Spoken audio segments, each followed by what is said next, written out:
UP निकाय चुनाव के बाद मिशन 2024 की तैयारी में जुटे अखिलेश यादव। 2024 में होने वाले चुनाव में अखिलेश देंगे बीजेपी को बड़ा झटका। इधर बीजेपी कर रही है 2024 के चुनाव का मंथन, वहीं दूसरी तरफ अखिलेश यादव बीजेपी को हराने के लिए कर रहे हैं तैयारी। चलिए आपको बताते हैं। यूपी निकाय चुनाव खत्म होने के बाद सभी पार्टियां अब 2024 में होने वाले लोकसभा चुनाव की तैयारियों में जुट गई हैं।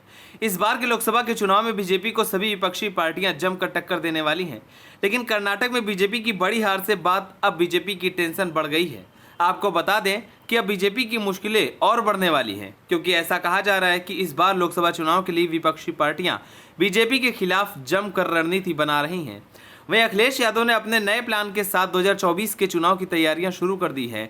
आपको बता दें कि 29 मई को अखिलेश यादव ने प्रदेश भर के जिलाध्यक्ष और महानगर अध्यक्ष के साथ बैठक करेंगे। इस बैठक में निकाय चुनाव के नतीजों के साथ ही आगामी लोकसभा चुनाव को लेकर भी चर्चा होगी। और वहीं नरेश उत्तम पटेल ने बताया कि आगामी चुनाव को लेकर संगठन को बूथ स्तर पर मजबूत करने के लिए बातचीत की जाएगी। नरेश उत्तम पटेल ने कहा कि पूरे प्रदेश के सपा संगठन कार्यकर्ताओं सोशल मीडिया के माध्यम से जानकारी आई है कि नगर पालिका परिषद और नगर पंचायत में सपा ने सबसे ज्यादा सीटें जीती हैं। इसके साथ ही नरेश उत्तम पटेल ने कहा कि बीजेपी सबसे कम सीटें पाई है, इसी से बीजेपी परेशान है कि उनका जनाधार जा रहा है।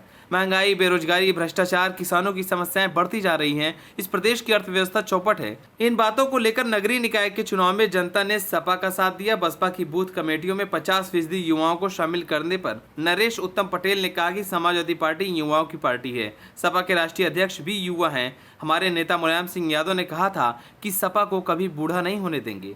सही समय पर सही निर्णय लेकर सपा की कमान युवाओं को सौंपी गई है। उनके संघर्ष के बदौलत आज सपा सबसे बड़े जनाधार की पार्टी है। लेकिन बीजेपी गुमराह करके झूठ बोलकर अपने फर्जी आंकड़े पेश कर कहती है कि वह आगे है।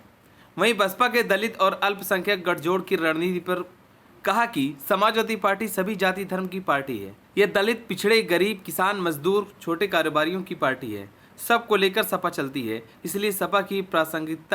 इसलिए सपा की लोकप्रियता लगातार बढ़ती जा रही है। अखिलेश यादव का जनाधार बढ़ता जा रहा है।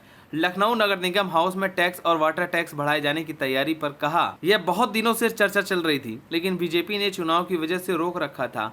जितने भी नगर निगम है वहां पहले भी इस तरीके की बात आई थी कि बीजेपी बहुत ज्यादा टैक्स लगाने जा रही है। लोगों को जब इसकी सुगबुगाहट लगी तो विरोध हुआ, इसलिए चुनाव को देखते हुए बीजेपी ने रोक दिया था। लेकिन अब जो यह करने जा रहे हैं उससे जनता को परेशानी होगी। नरेश उत्तम पटेल ने कहा कि सपा जनता की बात करती है और जनता विरोध कर रही है। इनके टैक्स से बोझ से हर कोई परेशान है। उनकी आमदनी तो नहीं बढ़ रही है, लेकिन वह परेशान है। जब भारी भरकम हाउस टैक्स लगेंगे तो आदमी कहाँ जाएगा। इस बार के लोकसभा चुनाव में किसकी सरकार बनेगी, हमें कमेंट कर जरूर बताएं। अगर आप नए हैं तो हमारे चैनल को सब्सक्राइब करें।